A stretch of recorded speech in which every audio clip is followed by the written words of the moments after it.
आप लोग इस तरह से मेरी मुंह दिखाई की रस्म करना चाहते हैं? मैंने क्या क्या सपने देखे थे अपनी मुंह दिखाई की रस्म को लेकर। इस मुंह दिखाई की रस्म में मुश्किल से मुझे ये नारियल और ये चांदी की चेन और अंगूठी मिली है। क्या करूं इनका मैं? अरे मेरे घर के नौकरों के पास भी ढेर सारा सोना है। आप लोग तो मेरे घर के नौकरों से भी गए गुजरे हैं।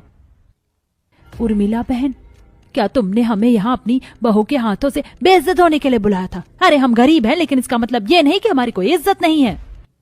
इतना ही इज्जत का शौक है तो यहाँ क्यों खड़े हो? जाओ ना अपनी इज्जत लेकर यहाँ से। तो हम जा ही रहे हैं, यहाँ हमें रहने का कोई शौक भी नहीं है। उर्मिला बहन, आपका और आपके परिवार का बहुत बहुत शुक्रिया हमें यहाँ बेइज्जत करने के लिए। राधिका बहू, ये तूने क्या किया? क्या मिला तुझे हमारी ऐसे इज्जत उछाल कर? जितना हमारे था उतना तो हमने किया ना। घर आए मेहमानों की बेइज्जती कर राधिका गुस्से में घर से बाहर निकल जाती है। आखिरकार क्यों राधिका ने अपने घर आए मेहमानों की इतनी बेइज्जती की थी?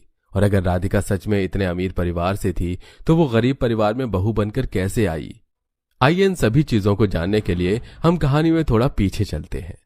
लोग जरा जल्दी जल्दी हाथ चलाइए ना, खाना भी नहीं बना है अभी तक। और प्रीति बेटा, अभी तक झाड़ू भी नहीं लगी। अरे तुम्हारा भाई ही होगा, मेरी बहू दुबई से आ रही है, दुबई से। अरे हाँ भाग्यवान, हमें भी पता है कि हमारी बहू दुबई से आ रही है, तभी तो सुबह 5 बजे से तैयारी में लगे हुए हैं और लोगों के आने तक सारी तैयारियां हो जाएंगी। ना जाने मेरी दुबई वाली बहू कैसी होगी, दिखने में तो काफी सुंदर होगी। बस अब जल्द से जल्द भगवान मेरी बहू को घर भेज दे। सभी घर वाले नई बहू के आने की तैयारी में जुट जाते हैं। वहीं कुछ ही देर में इस गरीब घर के बाहर एक बड़ी सी गाड़ी आकर रुकती है, जिसके अंदर से दुबई में रहने वाली राधिका शादी के जोड़े में अपने पति मनोज के साथ उतरती है। अपनी बहू को देख सभी घर वाले काफी खुश थे, जिसके बाद अब उर्मिला जल्दी से अपनी दुबई वाली बहू का गृह प्रवेश करती है।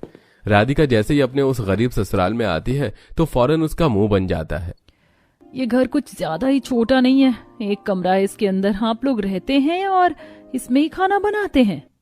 राधिका, मैंने तुम्हें दुबई में ही अपने घर के हालात बता दिए थे, तो तुम अभी सवाल क्यों कर रही हो? तुमने मुझे कहा था कि तुम्हारे घर की फाइनेंशियल कंडीशन ठीक नहीं है, लेकिन ये नहीं कहा था कि तुम लोग इस कमरे के घर में गुजारा करते हो। मनोज, तुमने तो मेरा बाथरूम देख रखा है ना, वो इस कमरे से भी बड़ा है। अरे बहू, तुम भी क्या बातें करने लग गई हो? अभी इतने लंबे सफर से आई हो, जाकर आराम कर लो। प्रीति राधिका के लिए जल्दी से खाट पर चादर बिछा देती है। अरे भाभी, आप यहाँ बैठिए, मैं जल्दी से आपके लिए चाय बनाकर लाती हूँ। पहली बात, मैं चाय नहीं कॉफी पीती हूँ, वो भी ब्लैक कॉफी। और दूसरी बात, तुमने सोच कैसे लिया कि मैं इस खाट पर बैठूंगी?